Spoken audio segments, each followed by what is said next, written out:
भारत भूमिर पୟରେ विराजमानित होइଥିବା ସଭାପତି ମହୋଦୟ, ଏଠାରେ ଉପସ୍ଥିତ ସମସ୍ତ ଗୁରୁଜୀ ବୃନ୍ଦମାନେ ତଥା ଆଜିର ବିଶେଷ ଦ୍ରଷ୍ଟବ୍ୟ ଯେ ହେଉଛନ୍ତି ଆମ ନିକଟର ଅତି ନିକଟର ଦାସସା, ଯେ ଯାହାକୁ ମୁଁ ଆଜି ସାହିତ୍ୟ ଶିକ୍ଷକ ନୁହେଁ, ମୋ ଭଗବାନ ହିସାବରେ ଦେଖିଛୁ। ସେ ଦୀର୍ଘ 25 ବର୍ଷ ଧରି ଏ ସ୍କୁଲରେ ଶିକ୍ଷକତା କରି ଆସିଥିଲେ। ବର୍ତ୍ତମାନ ମଧ୍ୟ ସେ ଶିକ୍ଷକତା କରିବାକୁ ଚାହିଁଲେ କରିପାରିବେ ଏବଂ କରି ଆସିଥିବେ ମଧ୍ୟ। ଏତଦ୍ ବ୍ୟତୀତ ସେ ଆମ ପାଇଁ ଯେତେ ଯାହା କରିଛନ୍ତି ତାହାକୁ ଆମେ କେବେ ହେଲେ ଭୁଲି ପାରିବା ନାହିଁ। ତଥା ଏଠାକାର ସମସ୍ତ ଶିକ୍ଷକ ବୃନ୍ଦମାନେ ମଧ୍ୟ ଏହାକୁ ଜାଣିବେ, ମନେ ରଖିବା ଉଚିତ ଯେ ତାଙ୍କ ଭଳି ଜଣେ ଶିକ୍ଷକକୁ ଆମେ ବିଦାୟ ସିନା ଦେଉଛେ, କିନ୍ତୁ ସଦା ସର୍ବଦା ପାଇଁ ସେ ଆମ ମନ ଭିତରେ ଏକ ଛାପକୁ ଛାଡ଼ି ପଳାଇ ଯାଉଛନ୍ତି। ମାତ୍ର ଆମ ହୃଦୟ ମଧ୍ୟରେ ସେ ଛାପ ସର୍ବଦା ରହିବ। ଭବିଷ୍ୟତ, ଅତୀତ, ବର୍ତ୍ତମାନ ସମସ୍ତଙ୍କର କାଳଜୟୀ ଛାପଟି ଆମ ହୃଦୟ ଭିତରେ ସେ ଛାପି ଦେଇ ଯାଇଛନ୍ତି। ଏତଦ୍ ବ୍ୟତୀତ ଆମେ ପିଲାବେଳେ ଶୁଣି ଆସୁଛେ ଗୁରୁ ବ୍ରହ୍ମା ଗୁରୁ ବିଷ୍ଣୁ ଗୁରୁଦେବ ମହେଶ୍ୱର ଗୁରୁ ସାକ୍ଷାତ ପରବ୍ରହ୍ମ ତସ୍ମୈ ଶ୍ରୀ ଗୁରବେ ନମଃ। ଏହାର ଯଥାର୍ଥତାକୁ ପ୍ରତିପାଦନ କରିଛନ୍ତି ସେହି ଆମ ବରିଷ୍ଠ ଶିକ୍ଷକବୃନ୍ଦ ତଥା ଆମ ସ୍କୁଲର ଅନ୍ୟ ସାର୍ମାନେ ମଧ୍ୟ।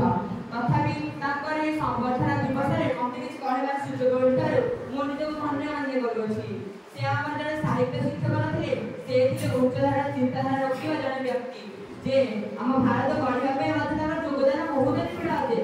କାରଣ ଆମେ ଜାଣିଛେ ଆଜିର ପିଲା ହେଉଛି କାଲିର ନାଗରିକ, ତେଣୁ ସେ ନାଗରିକକୁ ଗଢ଼ିବା ପାଇଁ ସେ ବିଭିନ୍ନ ପ୍ରକାର କାର୍ଯ୍ୟକଳାପ କରିଥିଲେ। କେବେ କେବେ ହସ ମଜା କଥା କହି, କେବେ କେବେ ଏତେ ପ୍ରକାର ସାହିତ୍ୟିକ ଶବ୍ଦ ଲଗାଇ ଗୋଟେ ସାହିତ୍ୟ ବାକ୍ୟ ଗଠନ କରୁଥିଲେ, ଆମେମାନେ ଆଶ୍ଚର୍ଯ୍ୟଚକିତ ହୋଇଯାଉଥିଲୁ। ତେବେ ସେହି କଥାକୁ ବାଦ ଦେଲେ ମଧ୍ୟ ସେ ଜଣେ ସମାଜସେବୀ ନୁହନ୍ତି କି?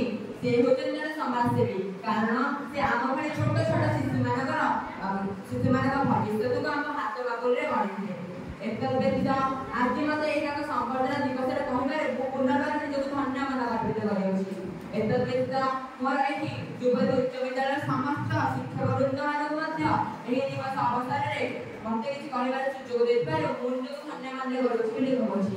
ଏବଂ ସମସ୍ତଙ୍କୁ ମୋର ଏତିକି କହିବାର ଅଛି ଯେ ଭଗବାନଙ୍କ ପାଖରେ ଆପଣ ଶରଣ ବସିଛନ୍ତି ମାନେ ତଥା ଆମ ଭଳି ଶିଶୁମାନଙ୍କ ଦେହରେ ଯେଉଁମାନଙ୍କ ଦେହରେ ବ୍ରହ୍ମା ବିଷ୍ଣୁ ମହେଶ୍ୱର ରହିଛନ୍ତି, ତାଙ୍କ ଦେହରେ ଆପଣଙ୍କୁ ତାଙ୍କ ପ୍ରତିଛବି ଦେଖାଇବାର ସହିତ ତାଙ୍କ ଆଗାମୀ ଭବିଷ୍ୟତ ଗଢ଼ିବା ପାଇଁ ସାହାଯ୍ୟ କରିଥିବାରୁ ଭଗବାନ ନିଶ୍ଚିତ ଆପଣଙ୍କ ଚାଲବାଟରେ ପୁଷ୍ପ ଅର୍ପଣ କରିବେ।